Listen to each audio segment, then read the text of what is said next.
नाज़रीन मैं तुसाना मेज़बान जमील अमन। नाज़रीन इस टाइम असां जातना आज़ाद कश्मीर सोबताबाद के मकाम पर मौजूद हाँ। नाज़रीन इत्थे एक खवातीन हैं जिन्हां नाल इंतहाई बड़ी दस्तान है। इन्हां नाल जड़ा देर है उस अपने बेटियां और बीवी समेत इन्हां पर हमला आवर होया है। इन्हां पर शदीद तशद्दुद किया गया है। इस टाइम साडे नाल हाला जी मौजूद हैं। इन्हां कोल पुछसां क्या वजह बनी है, इन्हां पर तशद्दुद होया है और इन्हां की मारिया पिटिया गया है। हाला जी क्या वजह पेश आई है, तुसां पर इतना तशद्दुद होया है, क्या वाक़या हासिल क्या है? उधरों अमन अगे उस औरत इतों गलियां फोड़िया जरा गुलबार है उस पिछू फोड़िया मुड़े भी गुलमा फोड़ी चिक्या मेरी कमीज भी फटी है वो तुसां कित्थों आ रहे सो ते गुलबार कित्थों निकलिया क्या? गुलबार अपने गेडे विच संद मैं उधरों अपने जेठा ने करूं आई रही सी। ठीक है। हां ते फिर कुलने पे गया जिले माड़ियां चीखां सारे आवाज आया तो उसले सारे बंदे दौड़ी तान ते छड़ाया ने अंदर चिकी दा गेडू पन्ने से। नहीं हाला जी तुसां देर नाल कोई मामला आया है, कोई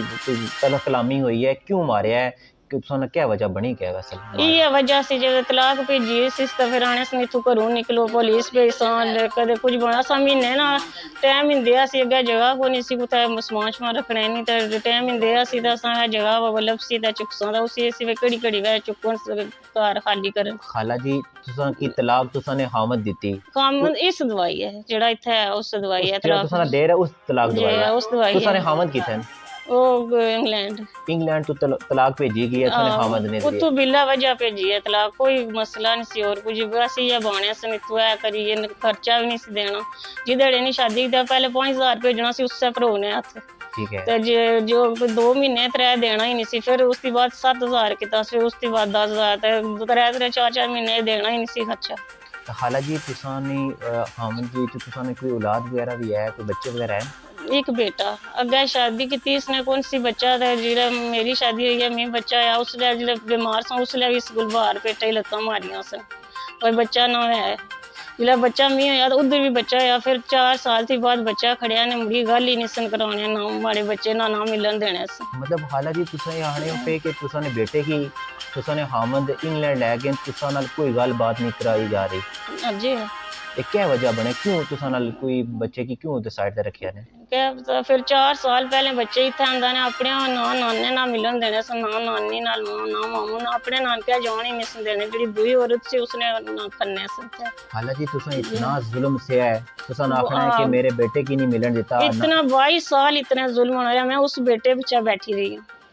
तो फिर मुड़ी दा जिला उत्थे खड़िया ने तो उन्होंने कोई चीज दी है तो फोने नहीं उल्टी हुई है बच्चे दे रातों रात फिर इंग्लैंड ना सी मैं अपनी वालदा ना मिलसा ते आने संग दूई औरत है जेडी उसमें करवा चवाया तू ने आई सकनी इथे जेडी तुसां ने सोतेली जे सोकन सी जेडी ते लेकिन जेडी सोतेली मां है वो अपने तुसां ने बेटे की तुसां नाल मिलन नहीं देनी उस अपने हाथों बरबाया ना रखनी है फिर उसको लिखवानी है तू इथों घरों ले जा ये कर वो कर सारे बच्चे को अगू गल्लां खवाने तुसां की तलाक दे दी गई है तुसां मतलब तुसां पर हुण तशद्दुद होया इस हवाले ना तुसां कोई थाने वगैरह अपने मुतलका थाने अफजलपुर वगैरह कोई दरखास्त जेले मारिया ने फिर दरखास्त दी है फिर पुलिस वाले आए मौका भी तकिया ने फिर गेंद आज तक अजे गिरफ्तार नहीं हुए तुसां ने वगैरह कोई पर्चा शर्चा हो गया? पर्चा हो गया जी पर्चा हो गया लेकिन अभी तक गिरफ्तारी नहीं है। गिरफ्तारी नहीं तुसां डीआईजी मीरपुर और एसएसपी मीरपुर अजय इरफान सलंग साहब की क्या पैगाम देते? उन्होंने असा शुक्रगुजार हमें पर्चा हो गया पर इसलिए थोड़ी अजय को नहीं आए गिरफ्तार करने वास्ते और मैं चाहनी वो गिरफ्तार हो तुसां घरों भी कड्डी छोड़िया ने सामान भी चुकी किंदा उस नहीं हुण तुसां क्या मुतालबा है कि तुसां की क्या इंसाफ मिलता है? मैं इंसाफ मेरा बच्चा मिले तो मेरा अपना ठिकाना मिले। तुसां ना हामद इंग्लैंड है तुसां की पीछे देर मारया हुण तुसां ने मुतालबा है कि तुसां की बच्चा शुरू थी ये देर मारे ना जुल्म करना रहा था वो भरा नहीं बोलिया उसने नाल मतलब भराओ ने देर जुल्म करना रहा तुसां ने हामद कोई इस पर एक्शन नहीं लिया कोई एक्शन ए तुसां नाल मौजूद जेने नाल हैं ए तुसां ने क्या लग रहे मेरे वालिदा ते मेरे वालिद बुड्ढे नु को हुन मैं कुत्थे जाई सकनी हूं। ठीक है जी 22 साल बाद तलाक दी है। ठीक हाला जी ए तुसां नी बेटी इतना जुल्म होया है इन्हां पर तशद्दुद भी किया इन्हें मारिया कुटिया भी गया देरा मारिया भी है ये बेटी तुसां की अपना जिहड़ा 18 साल इन्हां 19 साल इन्हां जुल्म से अपने जने कोलों अपने देवरा कोलों मार भी खाने रहे आता कि इन्हां अपना बच्चा जिहड़ा तुसां ना दोतरा है वो भी खो के इंग्लैंड लगे गए तुसां की इस हवाले ने अपनी बच्ची कोई नहीं दसिया इतना हो गया सारा कुछ दस नहीं रह गया ना तब बनी रह गया दस पिछने रहे कुछ नहीं इंसाफ असें कोई नहीं दिता इस हवाले थोड़े थोड़े जुल्म थोड़े नहीं किते बहुत बड़े किते जुल्म ہاں۔ بچے ہی کھڑی اتھے بیمار کری گیا، اس کی ہوش ہی نہیں رہی، ہماری والدہ پیچھے جا کے ادھر پھر گل بھی نہیں سنکان دینے، بہت ظلم کرنے سے خالہ جی تساں بھی بڑھاپے نہیں عمر وچ ہو، تساں دی بیٹی نہیں بھی کافی 20 سال ظاہری گل ہے ظلم سیا ہن انہاں طلاق دے چھڑی ہے، ہاں تساں کار کیا سمجھ رہے ہو، تساں کیا حکومت آزاد کشمیر اور جڑی ضلعی انتظامیہ ہے اس کی کیا پیغام دے سو؟ اسی غریب بندے ہاں نہ، بڈھا باپ بھی ہے، میں بھی بڈھی ہاں، کوئی اسیں آسرا نہیں کسے نے، تی کیا کراں، تی کی کچھ کھڑا۔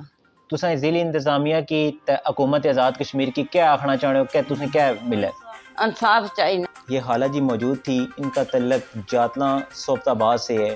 ان کی ساری باتیں ہم نے سنی، ان کا کہنا ہے کہ میں 20 سال سے ظلم سہتی آ رہی ہوں، میرا خامد جو ہے وہ بیرون ملک انگلینڈ میں مزدوری کے سلسلے میں گیا ہوا ہے، اس کے کہنے پہ، اور جو میرا دیور ہے وہ مجھے مارتا رہا ہے،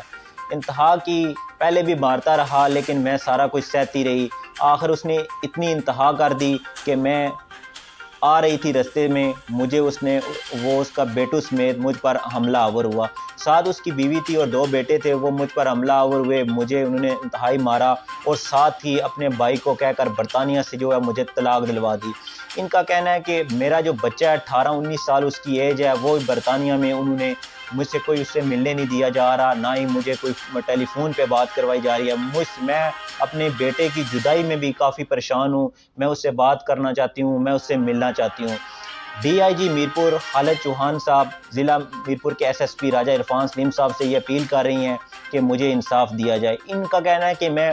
ضلع کے ایس ایس پی راجہ عرفان سلیم کی شکر گزار ہوں کہ میں ان کو میں نے درخواست دی، انہوں نے اس پر ایکشن لیتے ہوئے متعلقہ ایس ایچ او فیصل صدیق جو ہیں تھانہ افضل پور ان کو ہدایت کی، انہوں نے یہاں پر آ کر موقع دیکھا، موقع دے کر متعلقہ جو پارٹی ہے اس کے خلاف ایف آئی آر دی، ایف آئی آر تو ہو چکی ہے، ابھی تک کوئی گرفتاری نہیں ہوئی۔ ضلع ایس ایس پی کو راجہ عرفان سلیم صاحب سے یہ گزارش کر رہی ہیں کہ احکامات جاری کرتے ہوئے فی الفور جو ہیں ان کو گرفتار کر کے کیفر کردار تک پہنچایا جائے۔ فی الحال اپنے میزبان جمیل احمد کو دیجیے اجازت، اللہ نگہبان۔